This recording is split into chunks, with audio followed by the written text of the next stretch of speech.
लतीफ़ जी उहा सदा आहिनि। ही GMC जा उहे नेक ऐं साले औलाद आहिनि जेके असांजी धोखे जी दीवार खे तोड़े मरोड़े छॾींदा। ऐं उनखां पोइ शहीद अफ़ज़ल पावर जसाब जसवम जो मरकज़ी वाइस चेयरमैन चूंडियो वियो ऐं 15 अगस्त ते हिते सरकार एजेंसियूं पुलिस उनखे गोलियूं हणी इहो पेश कयो जिन असां दहशतगर्द मारिया आहिनि। न रुगो हिते बल्कि कराची में बि शहीद ज़ामिन शाह शहीद सोबर डर ऐं जामिन चाचड़ खे मारे हुन चयो असां दहशतगर्द मारिया आहिनि। पर उहे दहशतगर्द न बल्कि देश भगत हुया, छो जो हिननि खे ख़बर हुई त ही यूनिवर्सिटी जेका GMC जे निचुल नूर जो तोहफ़ो आहे उन मां हिनखे ढाका यूनिवर्सिटी जो डपु हुयो त हिते जा जेकॾहिं शागिर्द जेकॾहिं उहो सम्झी विया त असां ते ज़ुल्म आहे, जेकॾहिं उहो सम्झी विया त असां ग़ुलाम आहियूं, जेकॾहिं उहो सम्झी विया त हीअ रियासत हिते जूं ज़ालिम क़ुवतूं ऐं हिते ग़ुलामी में असांजो मुस्तक़िल असांजी तइलीम बहितर थी नथी सघे, उन लाइ जेकॾहिं हुननि जदोजहद करणु शुरू कई हीअ असांखे निसारे छॾींदा। ऐं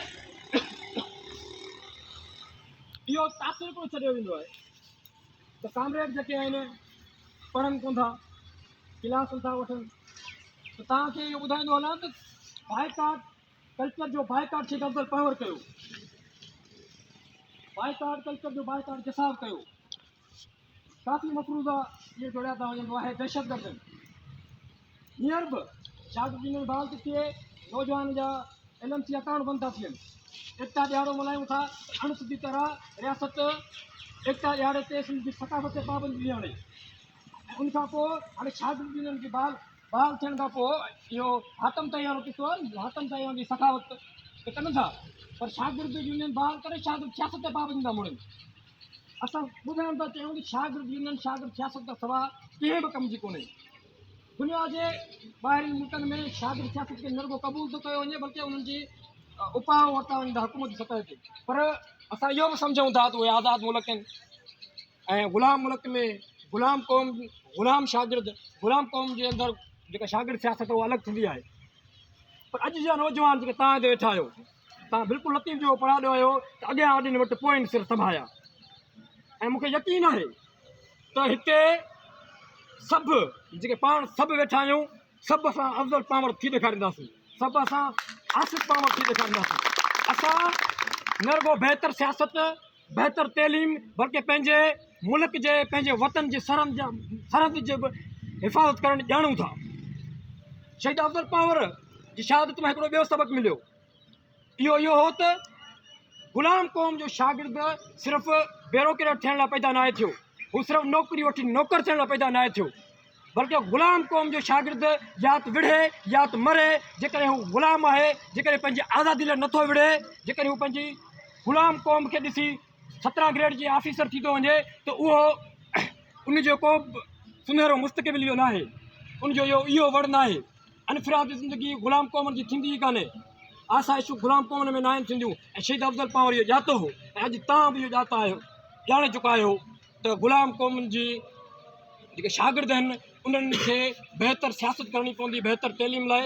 ऐं जेसि ताईं असां सम्झूं था GSM स्टूडेंट फेडरेशन सम्झे थी जेसि ताईं असां ग़ुलाम आहियूं, जेसि ताईं ग़ुलामी जी उहा ज़ंजीर असांजे गित में पयल आहे तेसि ताईं असां न बहितर तइलीम हासिलु करे था सघूं।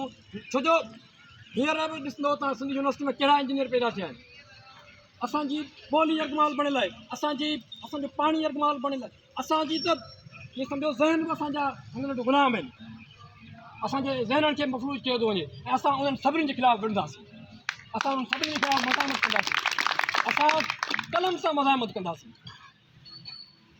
पर हिते जे सिक्योरिटी गार्डनि खे ॿुधाइण थो चाहियां त असां रुगो हीअ जेके नौजवान वेठा आहिनि हे रुगो शागिर्दनि जा नुमाइंदा न आहिनि, हे समूरी सिंधी क़ौम जा नुमाइंदा आहिनि, हे तव्हांजा बि नुमाइंदा आहिनि, हे तव्हांजा बच्चा आहिनि, हे तव्हांजे ॿारनि जे मुस्तक़बिल लाइ जिते वेठा आहिनि। हिननि खे शहीद अफ़ज़ल पावर खे पंहिंजी ज़िंदगी प्यारी, हिननि खे पंहिंजी ज़िंदगी प्यारी आहे, कंहिंखे पंहिंजी ज़िंदगी प्यारी न आहे हूंदी, पर वतन खां मथे ज़िंदगी न आहे। किसी सियाह ने पूछा किसके लहू की खुशबू है हवाओं में फिदाओं में, पलट कर कहा मैंने ये मंसूरों की धरती है कोई सूली चढ़ा होगा, मंसूरों की धरती है। असांखे अमड़ लोली या ॾिनी घोट थियण वारी न बल्कि अणमोट थी अचे। असां मरण ॼाणूं था। ये जेल, ये एफआईआरूं, ये LMC अकाउंट बंदि करणु हीअ असांखे झुकाए नथियूं सघनि, कॾहिं बि नथियूं झुकाए सघनि। असांखे लाशनि में नाहे झुकायो। असांखे अफ़ज़ल जो चिचड़ लाश मिलियो, असांखे आसिफ जो चिचड़ लाश मिलियो, बाबर जो, शकील जो, सभु सिंध यूनिवर्सिटी जा चिचड़ लाश असांखे हिते ॾिना हुया फोर्सिस तरफ़ां। पर अॼु बि हिते जा नौजवान अॼु बि उहा जसाव पंहिंजो मौक़ुफ़ ते, पंहिंजो नैरेटिव ते बीठी आहे त असां GMC जे उन फ़िक्र खे, GMC जे उन ख़्वाब खे, उन ख़्वाब जी तहबीर लाइ जदोजहद कंदासीं ऐं ज़रूरु फतेह माणींदासीं।